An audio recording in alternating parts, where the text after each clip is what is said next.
Okay, so my name is Sarah Salam. I live in Washington, D.C., and I own a center as well. It's called Luminous Warrior. And we had Dr. Alfredo speak on Friday. And so when I heard that he was coming back to D.C., I had to be here and had coverage done to make sure that I could be here.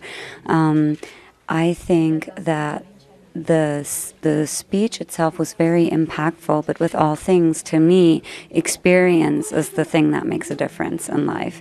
And having the experience of going through the meditation and sitting in a room with people who can hold the vibration, you could very distinctly feel the vibration here at the center and the peacefulness and the light in which it is held.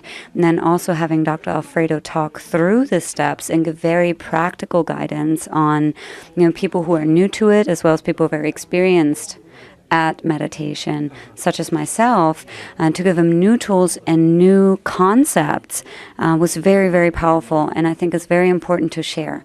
And oftentimes what I find is when we engage in spiritual practice, oftentimes people do not share it and then do keep it inside. And I think it is about sharing, not about putting it on people, but about sharing. And that's what I really felt here.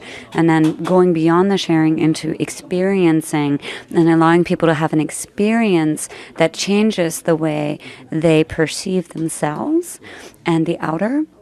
Very, very profound to me. So I really want to thank the center and the staff. And on a personal note, everything was made possible for me. I arrived at the metro and, the staff picked me up and volunteers picked me up, and I would have not have been able to come otherwise. So really the going beyond, I just want to be really thankful for that as well. Yeah, thanks so much. Yeah. Anything else? Yeah, thank you so much. Okay. So thank you for this opportunity. I think you asked me how it has been traveling with Dr. Alfredo. Truly, after the 4-month silent retreat in Thailand, Dr. Alfredo came out with a very strong intention to change the world and change it now. And he feels very strongly that meditation needs to be very precise, and that will be the way to change the world. So yes, he has brought these two together, the Eightfold Path and the meditation together, because in doing this is practical. This helps myself, others, to track where we are and where we need to focus our attention. And so the emphasis on concentration has become very important. And I myself, when I was first introduced to the method after Dr. Alfredo came back from Thailand, I stopped doing my other practices because he said, you really need to. He says, I will not teach it if you don't. He says, because you need to give it a chance. And when I started with it, I felt that I needed to, because I felt like it was a whole new operating system. It's that powerful.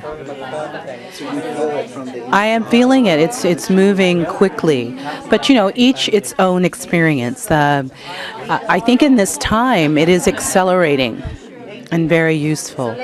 So we're finding that others are finding it easy to make the connection with, and most importantly, they understand why it's important now to use a practice that will help you move into collective ways of changing the world.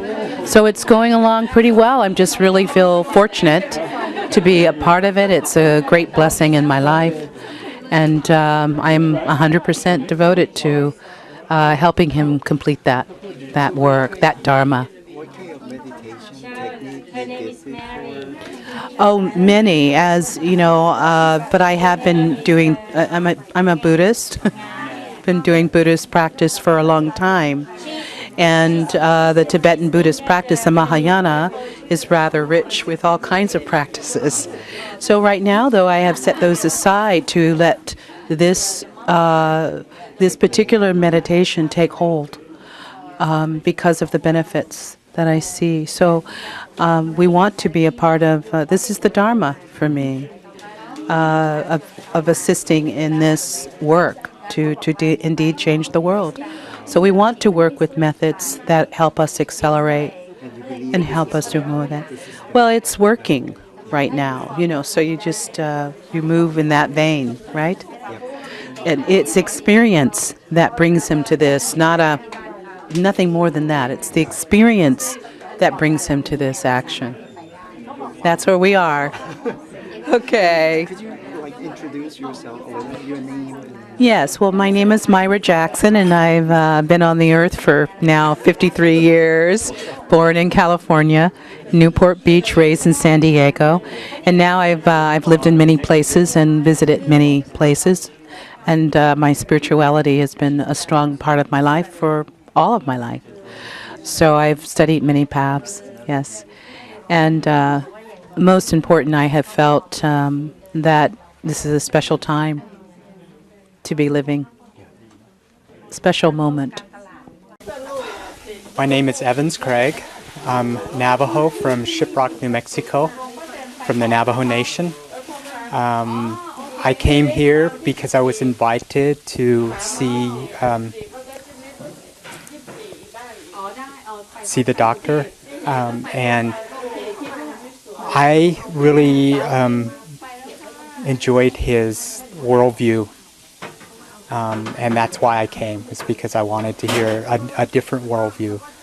And the way that he brought the teachings of Buddha into the worldview gave a really easy way to look at it as a process instead of what am I going to do? How can I change the world? And so being able to see that there is an easy way to do it, the step-by-step way to do it, is what I got out of it. So that's what I really enjoyed, was that he had a way to help us as the changers of the world to make a change and not be overwhelmed by it.